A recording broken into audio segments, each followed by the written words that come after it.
اعوذ باللہ من الشیطان الرجیم، بسم اللہ الرحمن الرحیم۔ میرے پاس اس وقت مظہر کلیم کا ناول برائٹ اسٹون ہے، یہ ذرا دیکھ لیجیے۔ تو اس میں میجر پرمود کی تحقیر اور توہین کرتے ہوئے محترم مظہر کلیم نے یہ ثابت کرنے کی کوشش کی کہ اس کو باریک بینی نہیں ہے، کیونکہ وہ ڈی ایجنٹ ہے، سیکرٹ ایجنٹ نہیں ہے، یعنی ایس ایجنٹ نہیں ہے۔ بہرحال یہ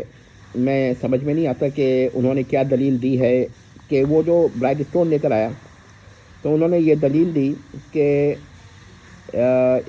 برائٹ اسٹون کا مطلب ہے چمکدار پتھر، اور پتھر اور شیشے میں فرق ہوتا ہے۔ روشنی کی شعاعیں جب پتھر سے گزرتی ہیں تو نہ صرف مدھم پڑ جاتی ہیں بلکہ پتھر کے اندر موجودہ رنگوں کے مطابق رنگ بھی ظاہر کرتی ہیں، اور ان رنگوں کی وجہ سے پتھر کی قسمیں قائم کی جاتی ہیں۔ اب اس میں مختلف اقسام بیان کی۔ پھر وہ یہ کہتا ہے کہ عمران نے یہ فرق دیکھ لیا تھا، اور اس کو اصل ہیرا جو ہے وہ نہیں ہے بلکہ یہ برائٹ اسٹون ایک نقلی ہیرا ہے، زرقون ہے یا کیا ہے، اس کو زرقون لکھا ہے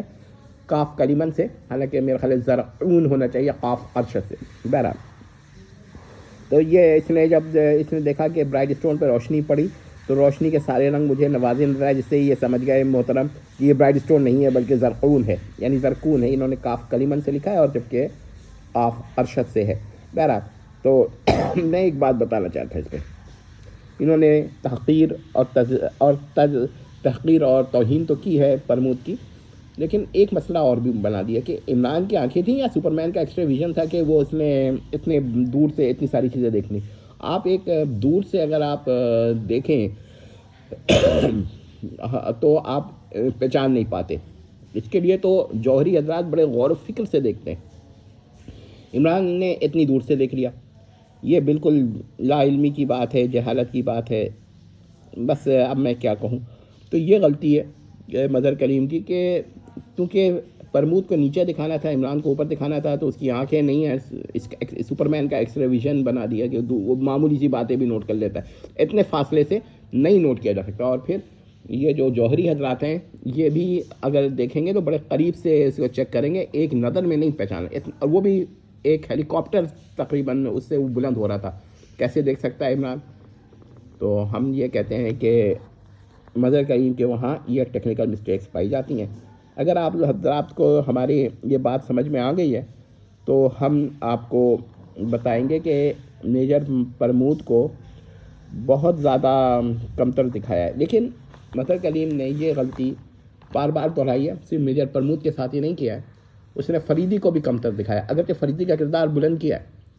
مگر وہ اس لیے کہ وہ عمران کے مقابلے میں آ سکے تاکہ اس پہ ایک ناول لکھا جا سکے، اس لیے نہیں کہ ان کو فریدی سے کوئی ہمدردی تھی۔ اور پھر حمید کو بھی کردار کو بلند کیا، لیکن اس حد تک جس حد تک وہ عمران کے مقابلے میں کسی حد تک آ سکے، اور بعد میں تو تھپڑ بھی مروایا فریدی کے ہاتھوں حمید کو، حالانکہ حمید پرانا کردار ہے اور اس کی ایک رسپیکٹ ہے۔ کردار کی توہین کرنا اگر اچھی بات ہے تو ہم بھی عمران کی توہین کر سکتے ہیں، اور کس طرح کرتے اس پر ہم نے ایک ناول لکھا ہے، لیکن وہ چھپوا نہیں پائے بعض وجوہات پر۔ لیکن کہنے کی بات یہ ہے کہ اگر عمران اتنا ہی اچھا ہے تو اس کو چاہیے نا کہ وہ یہ توہین تو نہ کرتے۔ بہرحال پرمود کی توہین انہوں نے صرف اس میں نہیں کی ہے، بلکہ جو گریٹ فائٹ ہے اس کے اندر پرمود اور عمران کی لڑائی ہوتی ہے، اس میں بھی پرمود کو بے ہوش کر دیا۔ بھائی اتنا تو تذلیل نہیں کرنا تھا، دوسرے کے کردار ہیں، تھوڑا عزت رکھ لیں۔ یہ اور اسی کو بنیاد بنا کر شاید بعض لوگ ایکسٹینشن میں چلے جاتے ہیں کہ ایک آدمی کو یہ حق ہی نہیں دیتے، وہ کہتے ہیں انٹلیکچوئل پراپرٹی کی رابرنگ ہے یہ، حالانکہ ایسی باتیں نہیں میرے خیال میں، کہ کیونکہ دیکھیے یہ کاپی رائٹ ایکٹ جو کرداروں پر ہوتے ہیں، کردارات پر ہوتے ہیں کاپی رائٹ ایکٹ، تو یہ ایک عرصے کے لیے ہوتے ہیں، دائمن نہیں ہوتے، تو جو جرم ہوتا ہے وہ دائمی ہوتا ہے۔ یہ نہیں کہ کچھ عرصے کے بعد 70 سال کے بعد 50 سال کے بعد وہ جرم ختم ہو جائے اور وہ چیز پبلک ڈومین میں آ جائے، اسے ریلیٹیو ہم کہہ سکتے ہیں کہ پرابلم ہے، کرائم ہے، نہ کہ ایبسولوٹ کرائم ہے۔ تو اس مسئلے کو ذرا فرق دیکھیے گا، اور ایبسولوٹ سے بھی مراد ہماری اس دنیاوی ڈومین کا ایبسولوٹ ہے، عقلی ایبسولوٹ نہیں ہے، تاکہ وہ مسائل پیدا کریں۔ تو بہرحال میں یہ باتیں بتاتا ہوں کہ عمران سیریز میں مظہر کلیم نے بہت غلطیاں کی ہیں، اور عمران کو بلند دکھانے کے خاطر انہوں نے بعض کرداروں کو جو اس کے مقابلے میں آتے ہیں اس کو بلند کیا ہے، لیکن بٹ یہ بٹ صاحب کوئی ناراض نہ ہو جائے، اتنے سارے بٹ کہنے کے باوجود میں ایک بات کہنا چاہتا ہوں کہ ایک دفعہ بھی بٹ کہنا کافی ہے، لیکن صرف ایک رواج پڑ گیا ہے کہ آپ ایک سے زیادہ دفعہ کہہ کے زیادہ فورس پیدا کرتے ہیں، ایمفیسائز کرتے ہیں. تو مطلب یہ ہے کہ اگر عمران جو ہے اس کی خاطر آپ دوسرے کرداروں کو بلند کر رہے ہیں اور ان کے ایکچوئل آتھر سے، ریئل آتھر سے زیادہ بلند کر رہے ہیں، اوریجنل آتھر سے زیادہ بلند کر رہے ہیں، تو اتنا اچانک تو نہ گرا دیں. اور یہی غلطی مظہر کلیم نے کی ہے. بہرحال کاش میری کبھی مظہر کلیم سے ملاقات ہوئی ہوتی اور اس پہ میں تنقید کھل کے کرتا ہوں اس سے، اور وہ میری بات سنتے اور پھر پتہ نہیں کیا جواب دیتے. لیکن بات یہ ہے کہ مظہر کلیم کا اصل مقصد عمران سیریز سے شاید معاشی مسائل حل کرنا تھا، ذریعہ آمدنی بنانا تھا. تو وہ پھر عمران کو اسی طرح دکھاتے ہیں جس طرح آڈینس کہہ رہا ہوں ان کے ریڈرز اس کو پسند آ جائے. وہ یہ انٹلیکچوئل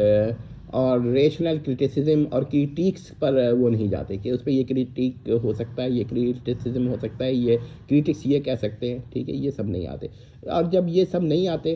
تو پھر ظاہر بات ہے کہ ایگتھا کرسٹی کے 66 ناولز جو ہیں مظہر کلیم کے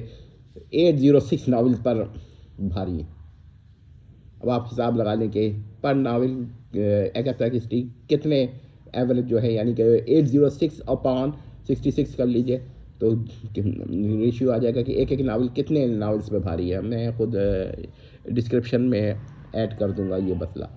کہ بھائی کتنے ناولات پہ بھاری ہے. تو یہ بہرحال یہ میں نہیں کہہ رہا کہ اس کے ناولز اچھے نہیں ہیں. مظہر کلیم کے ناولز میں وہ بہت اچھے ناولز ہیں،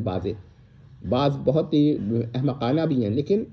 اگر ان پہ فلم بنائی جانا تھا ایگتھا کرسٹی ہی نہیں، اشتیاق احمد اور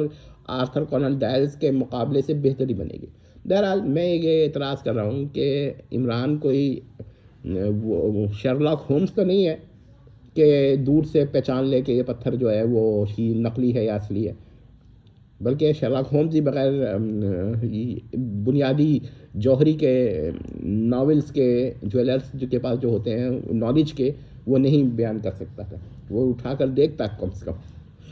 تو جب شرلاک ہومز میں یہ طاقت نہیں تھی عمران صرف دیکھ کر، تو یہ عمران سیمی سپر